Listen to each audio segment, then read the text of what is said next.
99 TV big debate కి స్వాగతం. Italy ప్రధానమంత్రికి భారతదేశ ప్రధానమంత్రి మెలోడీ చాక్లెట్ ఇచ్చారు. దాని మీద కాంగ్రెస్ అగ్గి మీద గుగ్గిలం అవుతోంది. అదేంటి మన చాక్లెట్లు తీసుకెళ్లి ఇటలీలో పంచడం ఏంటి? దేశం ఇంత ఆర్థిక సంక్షోభంలో కూరుకుపోయి ఉంటే పొదుపు మంత్రం పాటించాల్సిన ప్రధానమంత్రి చాక్లెట్లు కొనుక్కొని అటు ఇటు వాళ్ళకి వీళ్ళకి ఇచ్చేయటం ఏంటని చెప్పేసి రాహుల్ గాంధీ గారు జనాలను ఎడ్యుకేట్ చేయడం మొదలెట్టారు. సో ఆయన చాలా ఆగ్రహంగా కూడా మాట్లాడారు. చేస్తున్న చేష్టలు కానీ వ్యవహారాలు కానీ పనిలో పని ఓ బకెట్ నిండా బుర్ర తీసుకొని ఆర్ఎస్ఎస్ని మోదీ అమిత్ షా వీళ్ళందరి మీద విమర్శలు చేస్తూ ఆయన అన్నది ఏంటంటే ఒక రకమైన ఉగ్రవాద భావజాలాన్ని వీళ్ళు ప్రమోట్ చేస్తున్నారని చెప్పేసి మాట్లాడాడు. సో ఈ ఉగ్రవాదుల దీని మీద బీజేపీ కూడా మండిపడింది, ఉగ్రవాదుల భాషని పోలి ఉంది అని చెప్పేసి. సరే, ఈ అంశాలకు సంబంధించి రాహుల్ గాంధీ గారికి మాట్లాడింది. తర్వాత ఇటలీ ప్రధానమంత్రికి మన ప్రధానమంత్రి చాక్లెట్ షేర్ చేయడం నిన్నంతా సోషల్ మీడియాలో ఇదే కంప్లీట్గా ట్రోలింగ్. ఆ మెలోడీ చాక్లెట్ ఇచ్చిన కంపెనీని పోలి ఉన్న కంపెనీలో స్టాక్స్ అమాంతం పెరిగిపోయినాయి. వాస్తవంగా ఆ కంపెనీకి పార్లే ప్రోడక్ట్ అనుకున్నారు కానీ ఈ పార్లే వేరే.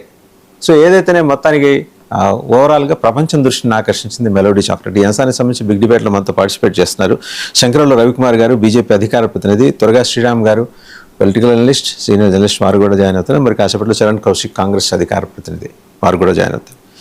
రవికుమార్ గారు, ఈ చాక్లెట్ తీసుకెళ్ళటం, పంచడం, ఈ వితరణ కార్యక్రమం ఏంటి సార్ అని రాహుల్ గాంధీ గారు అడిగారు. వాసు గారు, మీకు ప్రేక్షకులకి ప్యానెల్ ఉన్న మిత్రులకి నమస్తే. వాసు గారు, మీకు తెలుసు ఎవరైనా అంటే ఇద్దరు ప్రధానమంత్రులు కలిస్తే ఒకరికొకరు గిఫ్ట్ ఇచ్చుకోవడం అది ఆనవాయితీ, అది నడుస్తూనే ఉంది. అయితే ఈసారి కొత్తగా సరే చాక్లెట్ ఆవిడ పేరును పోలి ఉంటుందనే ఒక ఉద్దేశంతో నాకు తెలిసి ఇచ్చుకున్నట్టున్నారు. అదే అఫీషియల్ చర్చ ఏం కాదు, అఫీషియల్ గా చేసే అదేం కాదు, ఏదో సరదాగా ఆవిడ పేరును పోలి ఉంటుందని ఇచ్చినట్టున్నారు. మేబీ ఉండొచ్చు.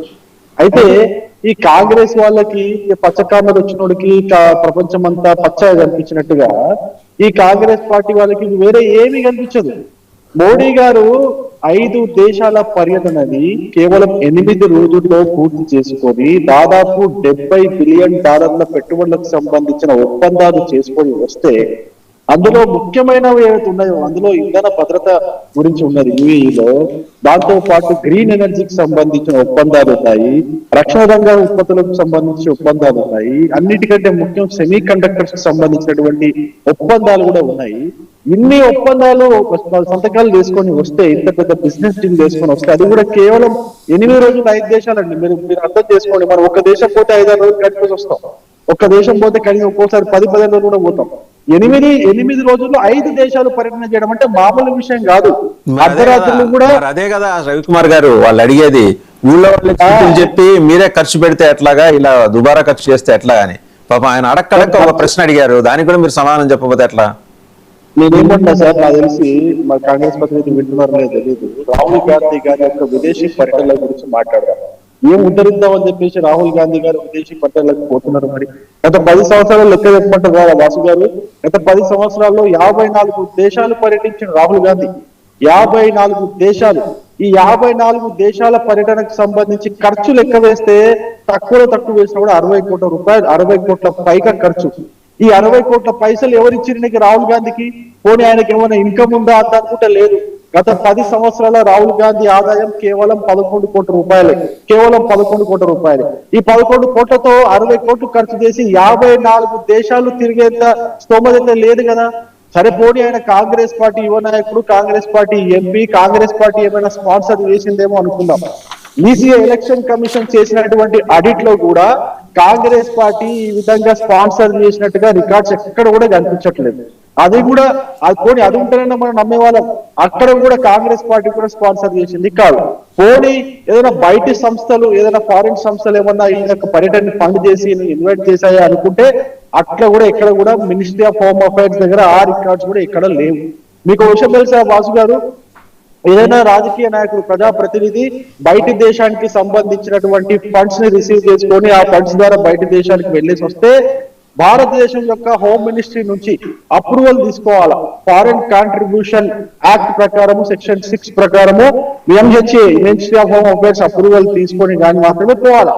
పోనీ అట్లా ఏమైనా రికార్డ్స్ ఉన్నాయని చూసుకుంటే ఏ ఫారెన్ సంస్థ ఈ 54 ట్రిప్పులకి కూడా స్పాన్సర్ చేసినట్టుగా కనిపిస్తలేదు. మరి ఈయన ఈ 54 దేశాలు తిరగడానికి డబ్బులు ఎడికెళ్ళి వచ్చినాయంటే అది మనకు మా దేవుడికి తెలియాలా, రాహుల్ గాంధీ తెలియాలా, అది ఎవరికి దేశ ప్రజలకి ఎవరికి కూడా పట్టనటువంటి విషయం. మరి నేనేం చెప్తున్నా, ఈయన దేశ విచ్ఛిన్నకర శక్తులను కలవడానికి పోయినట్టుగా మాకు అనిపిస్తా ఉంది. ఇప్పుడు మెలడీ ఇచ్చింది సీరియస్ ఇష్యూ.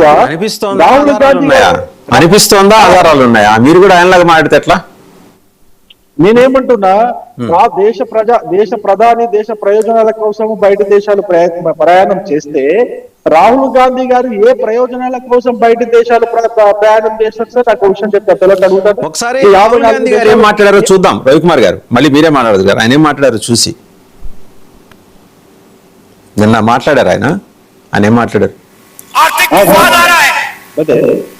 आप देखना कुछ ही महीनों में महंगाई कहां जाती है, पेट्रोल के दाम कहां जाते हैं, डीजल के दाम कहां जाते हैं, गैस के दाम कहां जाते हैं, दाल चावल के दाम कहां जाते हैं।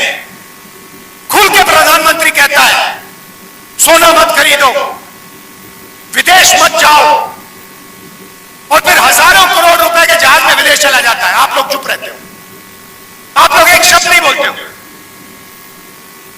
और 24 घंटा प्रधानमंत्री इस पर आक्रमण करता है। वोट चोरी करता है, इस पर आक्रमण करता है। मनरेगा को खत्म करता है, इस पर आक्रमण करता है। जाति जनगणना नहीं करवाता, इस पर आक्रमण करता है। अंबानी अडानी को पूरा देश भेज देता है, इस पर आक्रमण करता है। आर्थिक तूफान। రైట్, రవికుమార్ గారు ఆయన మాట్లాడింది విన్నారు కదా. బోల్డ్ అని చెప్తున్నారు.